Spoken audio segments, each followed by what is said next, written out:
So hello, I am Vinod Singh. Welcome to the current exam. इस class में हम लोग गुप्त काल के बारे में पढ़ेंगे। गुप्ता पीरियड जो है एंशियंट हिस्ट्री का बहुत ही मेजर पार्ट है। इससे क्वेश्चन बनने ही बनने हैं, ठीक है।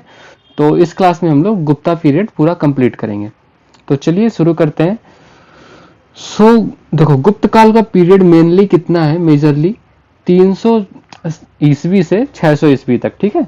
तो गुप्त काल को कला, वास्तुकला, साहित्य, विज्ञान और प्रौद्योगिकी, धातु विज्ञान और दर्शन के क्षेत्र में सर्वांगीण प्रगति के लिए भारत का स्वर्ण युग माना जाता है। इन सब कामों के लिए, ठीक है। तो गुप्त काल को भारत का स्वर्ण युग माना जाता है।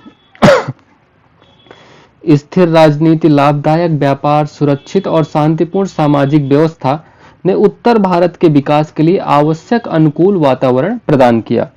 श्री गुप्त ने, इसके संस्थापक कौन है? श्री गुप्त जी हैं। राजवंश के पहले शासक थे। उनके बाद उनके पुत्र घटोत्कच ने शासन किया। इसके बाद अपने चंद्रगुप्त मौर्य का टाइम आया, ठीक है। तो देखो, संस्थापक तो श्री गुप्त हैं, बट वास्तविक संस्थापक पूछे तो चंद्रगुप्त मौर्य ही मार्क करना है। ओके, चलो। भीतरी स्तंभ शिलालेख उनके शासन काल की तारीखें बताता है, जिसमें गुप्तों का कालक्रम और पुष्यमित्र और हूणों के साथ उनके संघर्ष का विवरण है, ठीक है। तो चलो ये सब करते हैं। तो देखो, गुप्ता एम्पायर कहां से कहां तक है, इसको पहले आप लोग मार्क कर लो, देख लो एक बार। देखो, ये जो पहले पाकिस्तान है, इधर यहाँ पे अपना जम्मू कश्मीर, नॉर्थ इंडिया बिल्कुल पूरा है। तो नॉर्थ इंडिया में ये लोग छाए हुए थे, ठीक है। यार आज थोड़ा बैकग्राउंड वॉइस आ सकती है आप लोगों को, तो माइंड मत करना यार, क्योंकि आज मैं थोड़ा बाहर हूँ और यहीं से मुझे क्लास करनी पड़ रही है। तो I am so sorry for this. आप ऐसे थोड़ा मैनेज कर लेना आज, ठीक है। तो देखो, नॉर्थ इंडिया में पूरा गुप्त गुप्त का ये साम्राज्य छाया हुआ है, ठीक है। तो देखो, पहले चंद्रगुप्त ने यहाँ पे शासन किया, बट समुद्रगुप्त ने ये सब बनाया। समुद्रगुप्त का ये इलाका है। फिर सॉरी, फिर कौन है? कुमारगुप्त या चंद्रगुप्त ने, चंद्रगुप्त सेकंड और कुमारगुप्त ने यहाँ पे गुजरात साइड पे थोड़ा कब्जा किया। तो ये सब आपका एरिया है। बड़ा बड़ा याद रखना है आपको, उतना आपको याद नहीं रखना कि कहां से कहां तक है, बट इतना आपको देख लो, नॉर्थ इंडिया तो है ही है, ठीक है। चलो, अब चंद्रगुप्त मौर्य के बारे में करते हैं। इनका टाइम पीरियड क्या है? 319 ईस्वी से 330 ईस्वी तक, ठीक है। तो ये पहले महत्वपूर्ण शासक थे, चंद्रगुप्त फर्स्ट। इनका नाम फर्स्ट था, जिसे राजवंश का वास्तविक संस्थापक माना जाता है। तो वास्तविक संस्थापक कौन हुआ? चंद्रगुप्त फर्स्ट। ओके, उसने महाराजा धीराज की उपाधि धारण की। उसके शासनकाल में दक्षिण बिहार, झारखंड और पूर्वी उत्तर प्रदेश के कुछ हिस्से शामिल थे।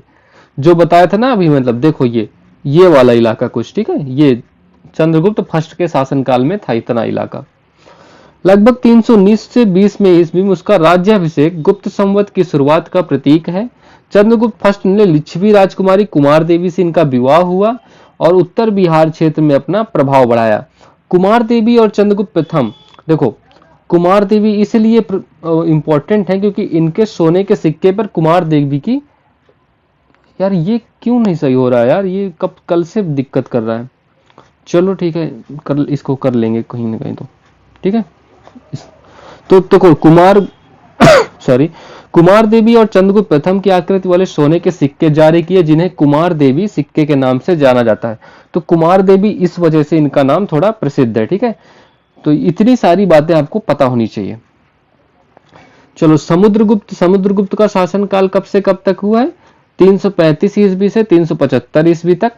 चंद्रगुप्त फर्स्ट का पुत्र थे समुद्रगुप्त, ठीक है। अब इनके हाथ में गद्दी आई, जिनकी विजयों का वर्णन प्रयाग प्रशस्ति में किया गया है। प्रयाग प्रशस्ति किससे संबंधित है? समुद्रगुप्त से, ठीक है। इन विजयों की रचना समुद्रगुप्त के दरबारी कवि, विद्वान और मंत्री हरिशेन ने प्रयाग प्रशस्ति की रचना की थी, ठीक है। तो इतने भी, ये भी बात आपको पता होना चाहिए। और इसकी भाषा क्या है? शास्त्रीय संस्कृति, ठीक है। प्रयाग प्रशस्ति के अनुसार समुद्रगुप्त ने विजय प्राप्त की आर्यावर्त के 8 राजा, उत्तरी भारत यानी गंगा घाटी, समुद्रगुप्त ने दक्षिणापथ के 12 राजाओं को पकड़ा और फिर उन्हें मुक्त कराया।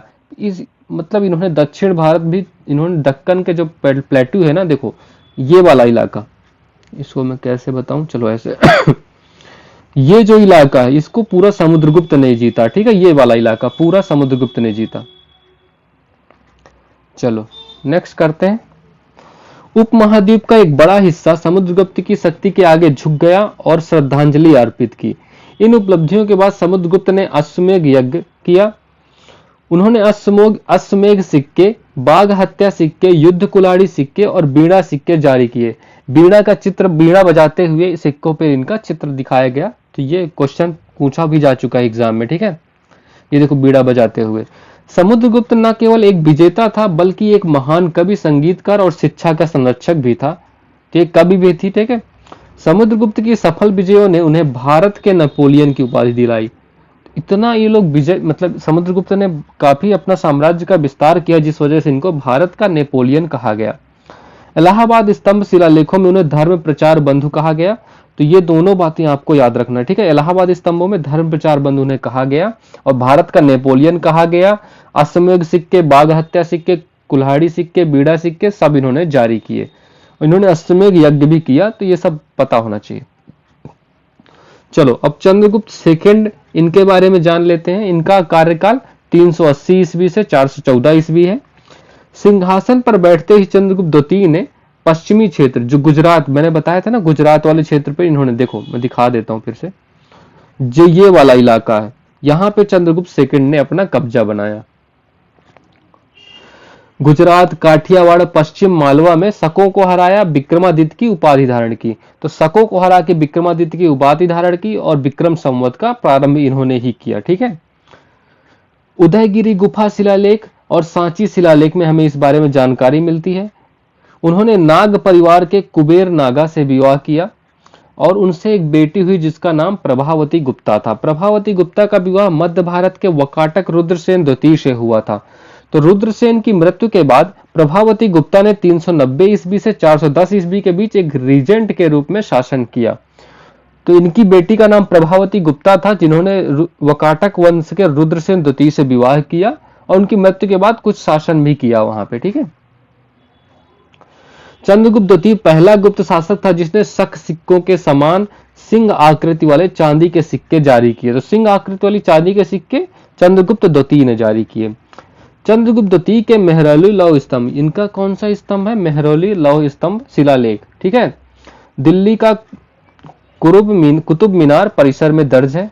ये सही कर लेना, कुतुब है ये। तो दिल्ली के कुतुब मीनार परिसर में उपस्थित है चंद्रगुप्त का मेहरौली लौह स्तंभ, जिसमें चंद्रगुप्त द्वितीय ने सप्त सिंधु को पार करते हुए बैक्ट्रिया के वल्हिकों को हराया था। कालिदास और अमर सिंह इनके दरबार में रहते थे। चीनी बौद्ध भिक्षु फाहयान इसके दरबार में आया था। तो जो ये चीनी यात्री फाहयान था, ये चंद्रगुप्त द्वितीय के दरबार में ही आया था, ठीक है। तो ये बात आपको पता होनी चाहिए, इंपॉर्टेंट है काफी। नेक्स्ट कुमारगुप्त। चलो कुमारगुप्त करते हैं।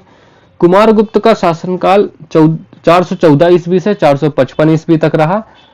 करमदंडा अभिलेख में राजा कुमारगुप्त प्रथम को 4 महासागरों का शासक, मंदसौर अभिलेख में समस्त पृथ्वी का शासक, दामोदरपुर अभिलेख में महाराजा धीराज बताया गया। तीनों बातें पता होनी चाहिए। 4 महासागरों का शासक किसमें? करमदंडा या फिजाबाद अभिलेख में, मंदसौर अभिलेख में समस्त पृथ्वी का शासक और महाराजा धीराज दामोदरपुर अभिलेख में बताया गया। बिलसड़ या एटा अभिलेख में कुमारगुप्त प्रथम का उल्लेख है। कुमारगुप्त प्रथम ने अश्वमेध यज्ञ किया। देखो पहले समुद्रगुप्त ने किया, अब कुमारगुप्त ने किया, तथा अश्वमेध महेंद्र और महेंद्रादित्य जैसी उपाधियां धारण की। स्वयं शिव भक्त कुमारगुप्त प्रथम ने मोर की आकृति वाले कार्तिकेय प्रकार के सिक्के जारी किए। तो मोर की आकृति वाले सिक्के किसने जारी किए? कुमारगुप्त प्रथम ने। कुमारगुप्त प्रथम के समय जब हूणों द्वारा हिंदुकुश को पार करने का खतरा बढ़ रहा था, तब भी कुल मिलाकर उनका शासन शांतिपूर्ण रहा। तो मतलब इन्हीं के टाइम पे हूणों का जो आक्रमण हो रहा था हिंदुकुश में, जो ये जो कश्मीर का साइड है ना, यहाँ पे हूण लोग आक्रमण कर रहे थे। उनके शासनकाल में नालंदा विश्वविद्यालय की स्थापना हुई। तो कुमारगुप्त फर्स्ट नालंदा विश्वविद्यालय की स्थापना के लिए उत्तरदायी है, ठीक है। चलो अब स्कंदगुप्त आ गए। स्कंदगुप्त का शासनकाल 455 ईस्वी से 467 ईस्वी तक।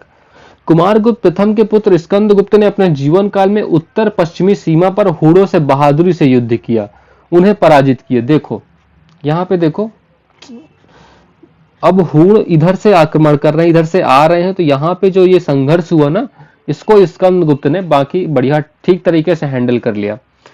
पुष्यमित्र पर उनकी विजय का उल्लेख भीतरी स्तंभ शिलालेख में मिलता है, जो कि एग्जाम में पूछा जा चुका है और आगे भी पूछा जा सकता है। ठीक है। सुदर्शन झील की मरम्मत करवाई स्कंदगुप्त ने, जूनागढ़ शिलालेख में मिला था, चंद्रगुप्त मौर्य के शासनकाल में बना था। ठीक है। ये 467 ईस्वी में स्कंदगुप्त की मृत्यु के बाद अयोग्य उत्तराधिकारी आए जो साम्राज्य को अक्षुण्ण नहीं रख पाए। और देखो ये जो विष्णुगुप्त हैं, Vishnugupta last recognised Gupta ruler थे। ठीक है, तो विष्णुगुप्त लास्ट रूलर थे गुप्ता पीरियड के। चलो नेक्स्ट करते हैं, गुप्त काल का प्रशासन कैसा था। राजा को मंत्रिपरिषद द्वारा सहायता प्रदान की जाती थी। भुक्ति और विषय प्रशासनिक इकाइयां थी। ठीक है, प्रांत और विषय प्रशासनिक इकाइयां थी जिनका नेतृत्व क्रमशः उपरीक और विषयपति करते थे। तो भुक्ति का, सॉरी यार क्योंकि बहुत शोर है और मुझे पता है आप लोग डिस्टर्ब हो रहे होगे, बट क्या कर सकता हूं मैं आज, आई एम सो सॉरी। ठीक है, तो जिनका नेतृत्व क्रमशः, देखो भुक्ति प्रांत का नेतृत्व किसने किया, उपरीक ने किया। प्रशासनिक और विषय का विषयपति कहलाते थे। ठीक है, विषय को आगे विधि में विभाजित किया गया था और गांव को सबसे छोटी इकाई थी। देखो राज्य हो गया, चलो मैं इसको लिख देता हूं सही से। तो सबसे पहले राज्य हो गया। ठीक है, राज्य के बाद क्या आता था, भुक्ति या प्रांत आता था। राज्य को भुक्ति या प्रांत में विभाजित किया गया, इसको भुक्ति को या प्रांत को विषय में विभाजित किया गया, विषय को किस में, विधि में विभाजित किया गया। ठीक है, विधि को फिर ग्राम में विभाजित किया। तो ऐसा विभाजन था, तो ये विभाजन आपको याद रखना है। ठीक है, नौकरशाही मौर्य की तरह विस्तृत नहीं थी। ठीक है, चलो तो ये आप इंपॉर्टेंट है, इसको पता होना चाहिए, आपको याद रखना। महत्वपूर्ण कार्यालय कौन कौन से थे, महानंद नायक न्याय प्रदान करता था, महाप्रतिहार रक्षकों का प्रमुख था, दूतक उपहार और अनुदान से जुड़े होते थे, संधि विग्रहिका शांति और युद्ध के मंत्री, पिलुपति सिर वाले हाथी, अश्वपति सिर वाले घोड़े, नरपति सिर वाले पैदल सैनिक, रण भंडाग्रिका भंडार के प्रभारी, अच्छपतालाधिकृता अभिलेखों और लेखा का अधीक्षक। ठीक है, ये प्रमुख कार्यालय थे, इनके प्रमुख भी याद रखना आप लोग। अब इकोनॉमी कैसी थी गुप्त काल की। गुप्तों के अधीन कृषि, व्यापार, वाणिज्य और कला एवं शिल्प सभी फले फूले। राजा के प्रशासन ने सिंचाई की सुविधा प्रदान की, भूमि की माप सुनिश्चित की और खेती योग्य और गैर खेती योग्य भूमि में वर्गीकरण किया। भूमि स्वामी वर्ग प्रभावशाली हो गए क्योंकि भूमि बेची या उपहार में दी जाने वाली एक प्रतिष्ठित संपत्ति थी। मतलब जिनके पास जमीन थी उनको प्रभावशाली बताया गया। शिल्पकारों ने उपयोगिता और विलासिता दोनों प्रकार की वस्तुओं का उत्पादन किया। विशेष शिल्प कौशल जाति गठन यानी जाति का आधार बन गया। तो मतलब देखो जैसा शिल्प जैसा काम करते थे उसी प्रकार से इनका जाति का निर्धारण होने लगा। श्रेणी ने व्यापारियों के मामलों को नियंत्रित करना जारी रखा। कुषाण की तुलना में कम शुद्ध सोने के सिक्के जारी किए गए। ठीक है, चलो सोसाइटी कैसी थी, धर्म सोसाइटी या धार्मिक समाज कैसा था। समाज स्पष्ट रूप से सामंतवादी हो गया। ब्राह्मणों और सामंती सरदारों को भूमि अनुदान प्राप्त हुआ। देखो ब्राह्मणों और सामंती जो सरदार थे उनको भूमियां जमीनें मिली और उनका प्रभाव बढ़ता गया। महिलाओं और शूद्रों की स्थिति में सुधार हुआ क्योंकि जो देखो मौर्य काल में बहुत ज्यादा खराब हो गई थी महिलाओं की स्थिति। ठीक है, अब इस गुप्त काल में थोड़ा सुधार हुआ जिस वजह से इसको स्वर्ण युग कहा गया। मेन कारण यही था। दोनों को रामायण और महाभारत सुनने की अनुमति दी गई और कृष्ण की पूजा करने की सलाह दी गई। भानुगुप्त के एरण शिलालेख, ये भानुगुप्त का जो एरण शिलालेख है इसमें सती प्रथा, यार ये नहीं सुधर रहा भाई, चलो इसको खत्म करो। जो भानुगुप्त का जो एरण शिलालेख है इसमें सती और बाल विवाह के अस्तित्व का पहला प्रमाण मिला। ठीक है ये इंपॉर्टेंट है, इसको आपको रट लेना। ठीक है, फाहियान ने अपराध और मृत्युदंड के लगभग अभाव का उल्लेख किया। बिष्टी को शाही सेना और अधिकारियों की सेवा के लिए मजबूर किया जाता था। चलो तो चांडाल बहिष्कृत जाति थे यानी 4 वर्ण व्यवस्था से बाहर और उन्हें गांव की बस्तियों के बाहर रहने के लिए मजबूर किया जाता था। विभिन्न धार्मिक संप्रदाय शांतिपूर्वक सह अस्तित्व में रहते थे। सभी धार्मिक में मतलब भ्रातृ भावना थी, भाई भ्रातृत्व प्रेम था। बैसड़ों या शैव राजाओं ने अपने अपने देवताओं के लिए मंदिर बनवाए। इस अवधि में पुराण, महाभारत और रामायण जैसे धार्मिक ग्रंथों का विस्तार हुआ और विष्णु पर केंद्रित भगवतवाद का उदय हुआ। एक बार एक पीसीएस में क्वेश्चन आया था, 2023 में ही आया था शायद, ये भगवतवाद का संबंध किस काल से है, तो गुप्त काल उसका आंसर था। ये आपको देखो, ये छोटी सी बात है, ये आपको याद भी नहीं रहेगी, आपने कहाँ पढ़ा। बहुत कंफ्यूजन होता है जब 4 ऑप्शन दे देगा ना, तब आपको लगे यार ये भी हो सकता है, ये भी। तो ये सब चीजें आपको थोड़ा रिलेट करना है अपने आप से।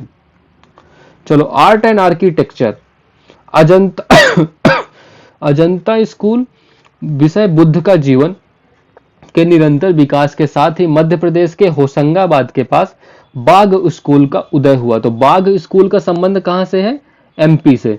तो ये आपको याद होना चाहिए। इस गुफा में दीवारों को स्थानीय विषयों पर सजाया या चित्रित किया गया, यानी यह आम लोगों से संबंधित था। विभिन्न पत्थर की छवियों के साक्ष्य के साथ मूर्तिकला निर्माण में काफी वृद्धि हुई। बुद्ध कांस, भागलपुर, शिव और विष्णु की धातु और पत्थर की मूर्तियां कई स्थानों से मिली। तो मतलब मूर्ति पूजा होने लगी थी इस काल तक। भगवान की छवियां पहली बार दिखाई गई, ये देखो भगवान की मूर्तियां पहली बार दिखाई गई गुप्त काल में, ठीक है, ये आपको याद रखना है। चलो, कुछ फेमस मंदिर हैं जो उनका पता करो कहाँ है। दशावतार मंदिर झांसी उत्तर प्रदेश में है।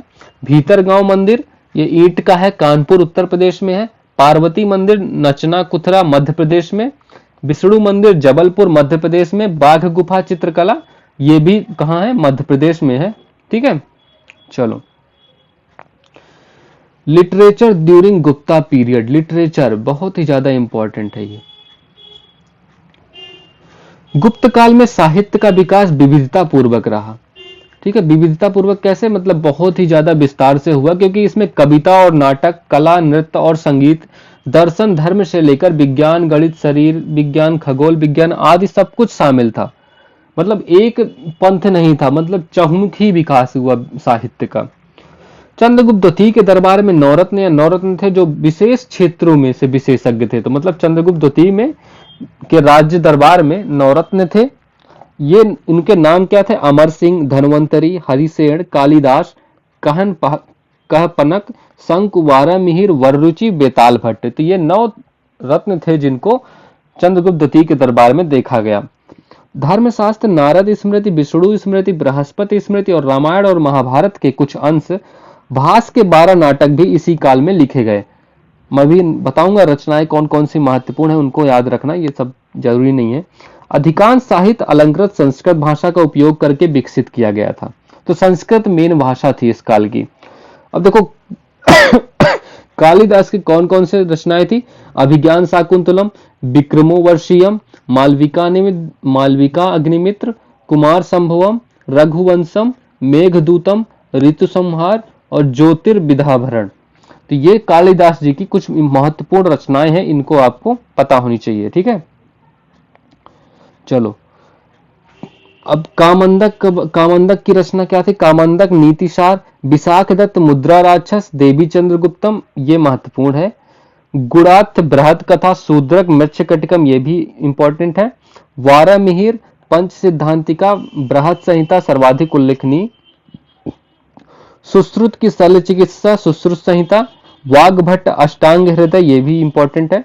धनवंतरी का आयुर्वेद महत्वपूर्ण है। अमर सिंह का अमरकोश, आर्यभट्ट आर्यभट्टियम सूर्य सिद्धांत और ब्रह्मगुप्त ब्रह्मस्फुट सिद्धांत और भास का स्वप्नवास या दत्तम।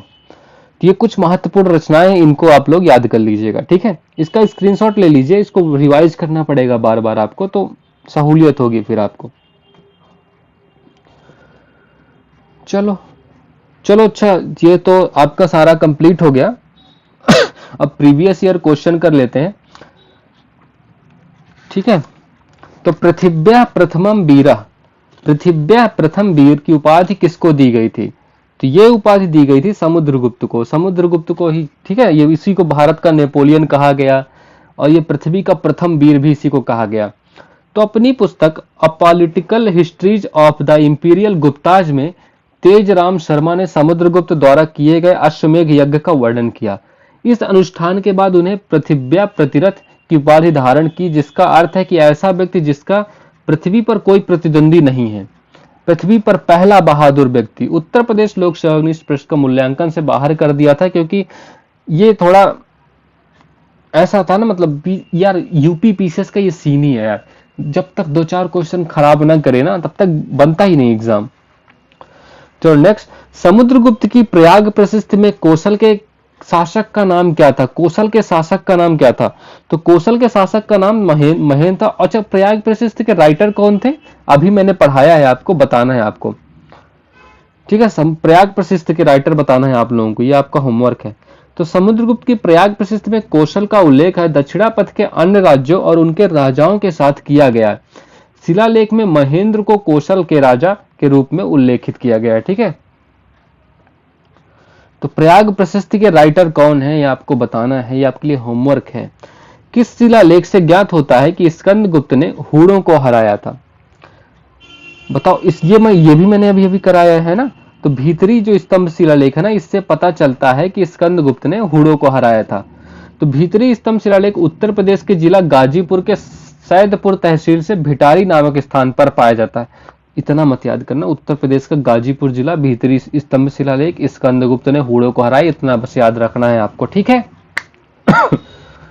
भीतरी स्तंभ शिलालेख में स्कंदगुप्त और हूणों के बीच हुए युद्ध का वर्णन मिलता है।